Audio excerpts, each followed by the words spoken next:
जमात हश्तम सबक शहरी दिफा लेक्चर नंबर 3। अगले सफ़ा नंबर 41 पे अगले पैराग्राफ की हम पढ़ाई करेंगे।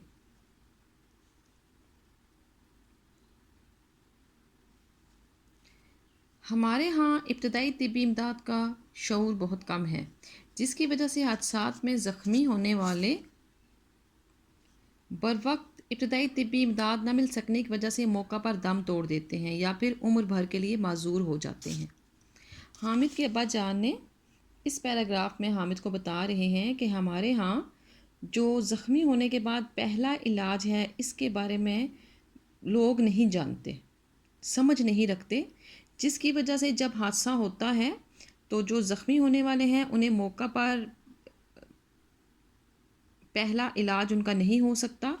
इस वजह से या तो वो मर जाते हैं या फिर वो उम्र भर के लिए अपाहिज हो जाते हैं।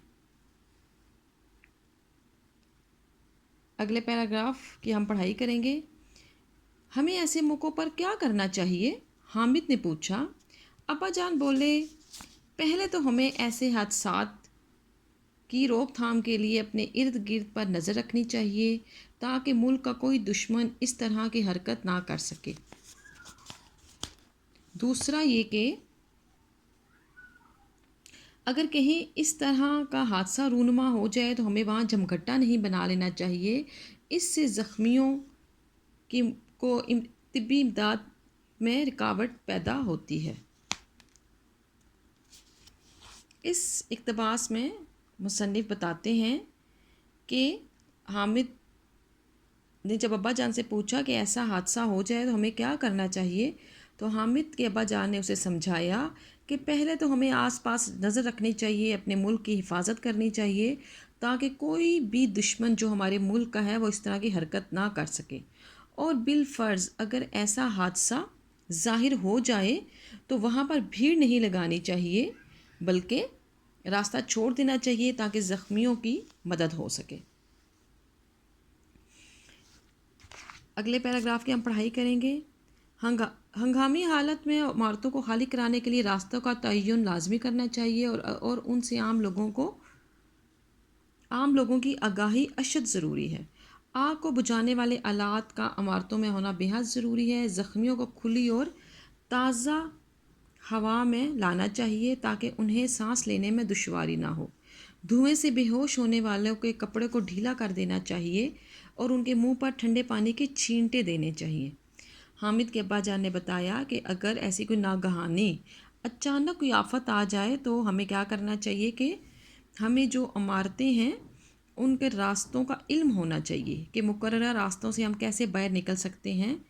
आम लोग भी उनके बारे में जानें और इन इमारतों के अंदर आग बुझाने वाले औजार होने चाहिए ताकि जल्दी से आग को बुझाया जा सके।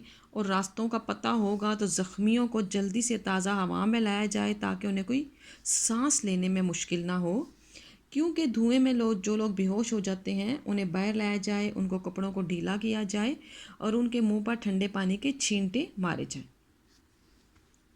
हादसे में अगले पैराग्राफ की पढ़ाई करेंगे। हादसे में बाज़ दफ़ा लोगों की हड्डियां टूट जाती हैं। अगर बाजू की हड्डी टूटी हुई हो तो कपड़े की तिकोनी पट्टी बनाकर बाजू को गले में हमायल कर देना चाहिए।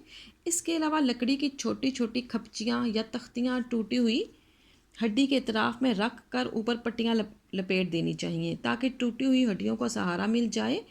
और जो खून बह रहा हो तो कपड़े की गद्दियाँ ठंडे पानी में भिगोकर ज़ख्मों के ऊपर रखी जाएं ताकि खून का इखराज बंद हो जाए। हामिद के अब्बा जान ने बताया कि बाज़ ऐसे हादसात होते हैं कि हड्डियाँ टूट जाती हैं या बाजू की हड्डी टूट जाती है, तो आप एक तिकोनी पट्टी लें, उसको गले में डालें और उसके अंदर बाजू डाल दें। इसके अलावा लकड़ी की छोटी छोटी तख्तियाँ बनाकर बाजू के आसपास बांध कर उसे सहारा दिया जाए। और अगर बहुत ज़्यादा खून निकल रहा है तो ठंडे पानी में भिगो कर कपड़ा जो है ज़ख्मों के ऊपर रखा जाए ताकि जो खून है वो बंद हो जाए। इस सफ़ा नंबर 41 के मुश्किल अल्फाज के मायने हैं: मुलाकात, मिलना, ऑपरेशन, चीर फाड़ कर इलाज करना, हादसा, नई और अनोखी बात, इब्तदाई तिब्बी इमदाद, मरीज़ का किया जाने वाला पहला इलाज, आलात, औजार, رضاکار اپنی مرضی سے بغیر معاوضہ کام کرنے والا، دم توڑ دینا، مر جانا، معذور، اپاہج، رونما، ظاہر ہونا، ہنگامی، ناگہانی حالت، اخراج، باہر نکلنا۔